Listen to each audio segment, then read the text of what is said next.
안녕하세요. 돈파는 가게 대표사원 김강주입니다. 요즘 미국 경제 매우 좋죠. GDP 성장률도 예상치를 웃돈다라는 뉴스 들어보셨을 겁니다. 그런데요, 왜 백화점은 폐업할까요? 메이시스 백화점이라고 미국 전역에 500개 체인을 가진 아주 대표적인 백화점이 있습니다. 자, 그 가운데 샌프란시스코의 유니온 스퀘어점이라고 있습니다. 메이시스 백화점. 자, 이 유니온 스퀘어점은 1947년도에 개장했다고 하니까 지금까지 거의 한 80년 가까이 됩니다. 샌프란시스코의 랜드마크 역할을 했다고 하는데 이 백화점이 이번 달에 문을 닫는다고 합니다. 물론 아직 문을 닫지는 않았습니다. 또한요, 샌프란시스코 부근 산호세에 사는 제 지인이 최근 통화를 해보니까 샌프란시스코 방값이 물가가 엄청 비싸다고 합니다. 무려 방 한 칸을 빌리는데 우리나라 돈으로 월 400만 원, 500만 원 한대요. 자, 그러니까 연봉 1억 원도 샌프란시스코에서는 서민 취급을 받는다고 합니다. 그렇겠죠? 연봉 2억 원도 실제로 정부에서 생계비 지원 대상자라고도 합니다. 특히 우리가 지난해부터 미국의 오피스 상업용 부동산 공실이 엄청 심하다. 그 때문에 오피스 부동산에 대출을 해준 지역은행들의 파산이 이제 도미노처럼 시나리오, 자, 그런 이야기도 계속 들었지 않습니까? 자, 이런 이야기들을 다 전반적으로 정리해보면 우리가 듣고 있는 미국 경제가 그것이 전부가 아니다라는 거죠. 안으로는 매우 골마 터져가는 중이라는 사실입니다. 자, 그렇다면 투자는 어떨까요? 예컨대 지난 2000년도의 닷컴 버블처럼 또한 2008년도의 글로벌 금융위기처럼 거품이 터지면서 경제도 폭망하고 투자도 폭망할까요? 물론 그렇게 주장하는 사람들도 있지만 저는 반대로 지금이 큰 기회다. 그 두 가지 이유를 지금부터 말씀드리겠습니다.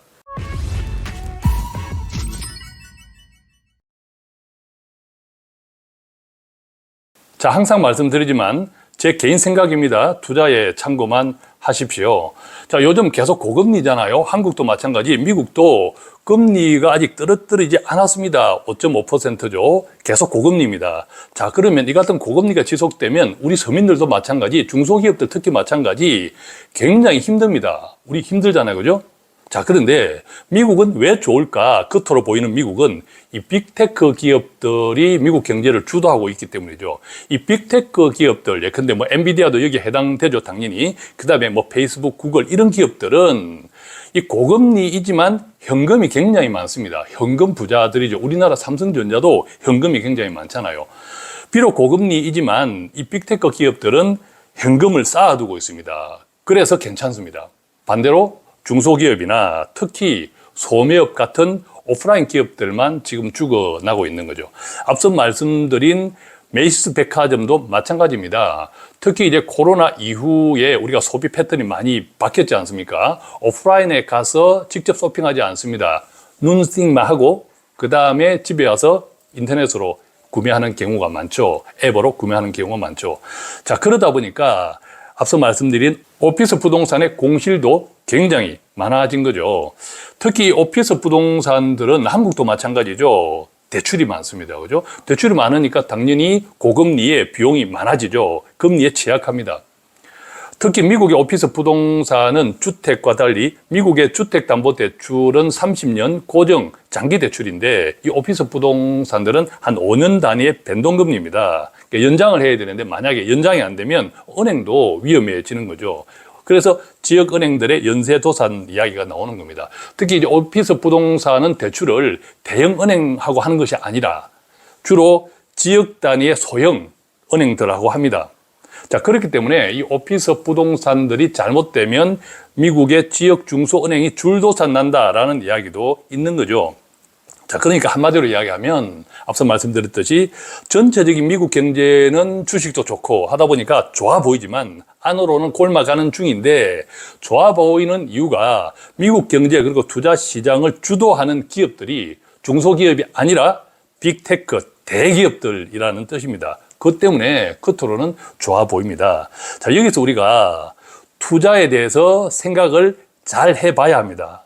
뭐냐면 중요한 것은 우리가 지금 미국의 직장을 구한다든지 미국에 앞으로 살아갈 지역을 선택하는 것이 아니라 투자를 선택하는 거거든요.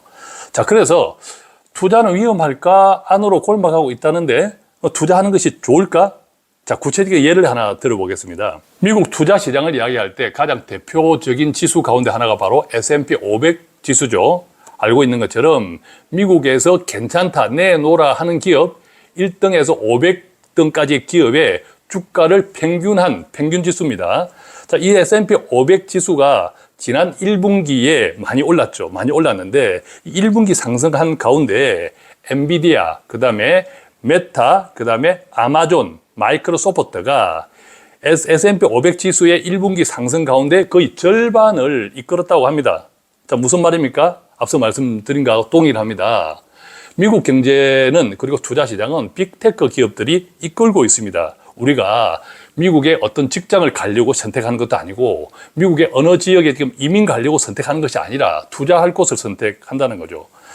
자, 그렇기 때문에 미국 투자는 적어도 평균, 즉 S&P 500 등과 같은 이 지수 위주로 투자한다면 지수 자체의 상승 여부가 중요한 것이지 그 지수 상승을 누가 주도하느냐 하는 것은 전혀 중요한 것은 아니다라고 이해를 하시는 것이 좋습니다. 즉 미국 경제가 안으로 골마가고 있는지는 알 수 없으나 자, 지금 안으로 골마가고 있는 현상들이 물론 많지만 그것하고 미국의 경제의 전체적인 투자 시장하고는 조금 구별할 필요가 있다라는 뜻입니다. 특히 상업용 부동산, 앞서 말씀드렸던 오피스 쪽이죠. 이 상업용 부동산이 터지면 이것이 부동산 폭락으로 이어지면서 미국 중소은행, 특히 미국 은행 파산으로 이어지면 어떻게 될까, 이런 걱정도 하시잖아요. 자, 그런데 중요한 것은요, 우리가 알고 있는 위기는 위기가 아닙니다. 이미 어느 정도 문제가 생길지, 이 상업용 부동산 문제는, 그리고 그 규모, 터지면 그 규모가 어느 정도일지, 범위는 어디까지 영향을 미칠지 이미 다 알고 있습니다. 알고 있는 위기는 위기가 아니라는 거죠. 오히려 투자 기회라고 생각합니다. 특히 지역은행들이 파산되면 큰 은행들, 미국의 대형 은행들은 괜찮습니다. 재정 아주 빵빵하죠. 자, 그런 대형 은행들이 인수해 갈 겁니다. 지지난해도 그런 현상들이 있었죠. 자, 그렇습니다. 그래서 오히려 알고 있는 위기는 위기가 아니다. 이미 그 정도는 미국의 금융 시스템에서 이미 흡수할 정도로 그만큼 괜찮다. 그리고 오히려 지역은행들의 파산이 되면 그것들은 대형 은행들이 인수해가는 또 계기가 된다. 이렇게 생각할 수도 있겠습니다. 또한 미국 투자 시장의 거품 붕괴, 주가 폭락을 이야기하는 사람들 가운데 이 금리 인하는 물 건너갔다라는 이야기도 하죠. 즉 물가가 계속 내리지 않으니까 금리 인하는 오래 하기 힘들어. 자, 그러면 결국 투자 시장이 붕괴될 거야 하는 이야기도 하고, 실제로 지난 4월 10일 날 발표된 미국의 3월 CPI 보면 3.5%가 나왔죠. 예측치 3.4%를 웃돌았고 그 이전에 3.2%보다도 웃돌았습니다. 덕분에 CPI가 발표된 직후 주식 채권 다 동반 하락을 했죠. 그런데 이 금리 인하를 못하고 있는 최대의 적은요, 바이든입니다. 이 바이든의 정책 실패죠. 돈을 엄청 많이 풀었다는 거죠. 자, 미국 연방준비은행은 금리를 계속 올리면서 긴축을 하고 있었는데 이 바이든은 계속 엄청난 돈을 풀었죠. 그 대표적인 것이 바로 IRA라고 하죠. 인플레이션 감축법, 즉 미국에서 매우 많이 오른 물가, 급등한 인플레이션을 완화하기 위해서 마련된 법인데 기후 변화에도 대응하고 의료비 지원 등등의 정책들이 포함되어 있습니다. 자, 이 같은 IRA를 정책을 시행하기 위해서 무려 우리나라 돈으로 600조 원의 달러가 투입되고 있습니다. 그러니까 한쪽에서는 계속 긴축하면서 돈을, 시중에 자금을 끌어당기고 있는데 또 바이든은 엄청난 돈을 풀고 있으니까 이게 금리가 떨어지기 힘들죠. 즉 물가가 떨어지기 힘든다는 거죠. 자, 이런 것들 때문에 금리를 인상함에도 불구하고 기대했던 것만큼 물가를 못 잡고 있는 거죠. 자, 그렇다면 이것이 앞으로도 계속 이렇게 갈까요? 그렇지는 않습니다. 연준이 설령 지금 물가보다 의미 있게 크게 떨어지지 않더라도 금리 인하를 계속 늦추기 힘든 이유가 있습니다. 왜냐? 앞서 말씀드렸지만 겉으로는 좋아 보이지만 안으로 골마가는 경제 주체들이 너무너무 많습니다. 점점 그 범위가 넓어지고 있습니다. 이게 터지면 호미로 막을 수 있을 것을 가래로도 막기가 힘들어지죠. 그래서 예방이 중요합니다.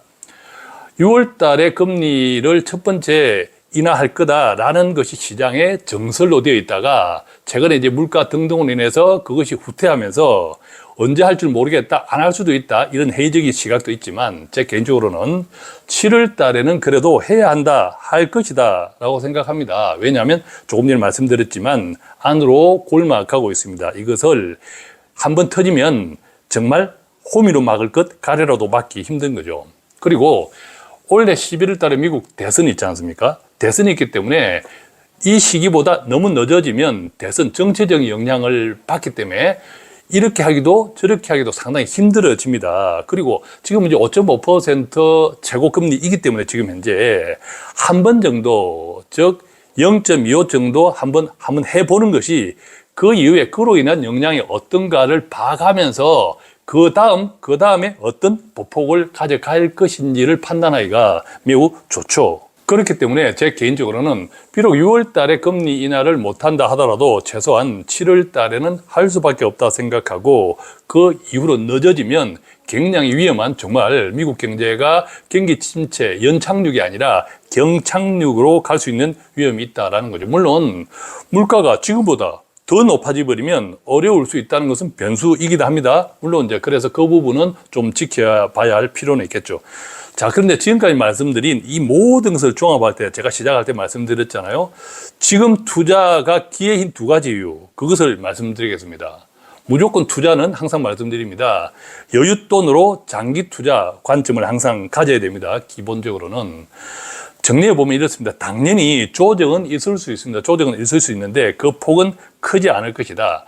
우리가 투자를 바라볼 때 경제가, 그리고 투자 시장이 항상 좋은 경우가 있습니까? 아무리 좋은 주식도 빠지는 날도 있듯이 말입니다. 그래서 지엽적인 문제냐, 큰 틀의 큰 흐름이냐, 이것을 잘 이해하셔야 되는데, 제가 지금까지 쭉 말씀드린 것은 저는 지엽적인 문제라고 생각합니다. 자, 이 같은 지엽적인 문제는 단기적인 조정에 영향을 줄 뿐이고 중장기적인 상승 하락에는 크게 영향을 주지 않습니다. 자, 그래서 이 큰 틀에서 이제 큰 흐름을 보는 것이 중요한데, 큰 흐름 두 가지 말씀드리겠습니다. 큰 흐름 첫 번째는요, 어쨌거나 금리 사이클의 변화 시기라는 겁니다. 즉 우리가 알고 있는 것처럼 그동안 계속 금리는 올랐습니다. 상승 흐름이었죠. 그리고 이제 멈춰 있습니다. 꼭지에서 멈춰 있죠. 이제는 하락 전환 국면인 것은 틀림없이 사실입니다.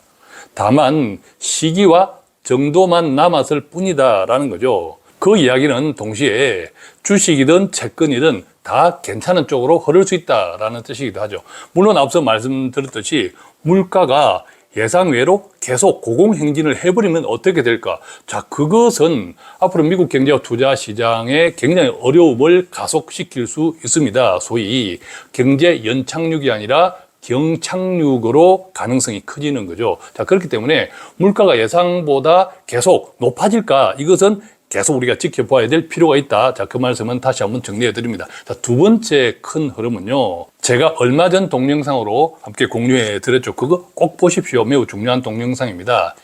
AI, 기술혁명의 지금 현재 기준의 기술혁명이 최꼭대기에 있는 AI, 인공지능 챗봇 AI가 이제 시작이라는 겁니다. 이제 시작인 AI가 전 세계, 특히 미국을 중심으로 한 전 세계 기술과 그 다음에 이 기술 관련된 기업들의 성장을 어디까지, 그리고 그 영향이 어떤 전방위적인 산업에 어디까지 영향을 미칠지 아무도 알 수 없습니다. 그런데 이게 지금 시작이라는 겁니다.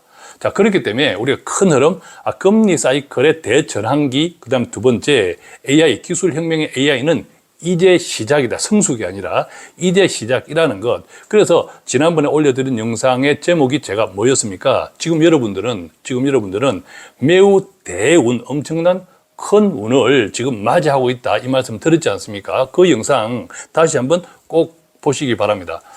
자, 오늘은 최근 미국 경제 좋다고 하는데 그 안을 들여다보면 많은 부분이 골마 있고, 자, 그 골마 있는 부분들이, 영역들이 굉장히 확산되고 있더라. 이 말씀 드리면서, 자, 그래서 투자 폭락하는 거 아니야? 그렇지 않다라고 몇 가지 정리해 드리면서 오히려 지금이 기회다. 그 이유 두 가지도 함께 말씀을 드렸는데, 투자 시장을 바라보는 또 투자를 생각하시는 분들께 조금이라도 유익한 도움되는 영상이었으면 좋겠습니다. 고맙습니다.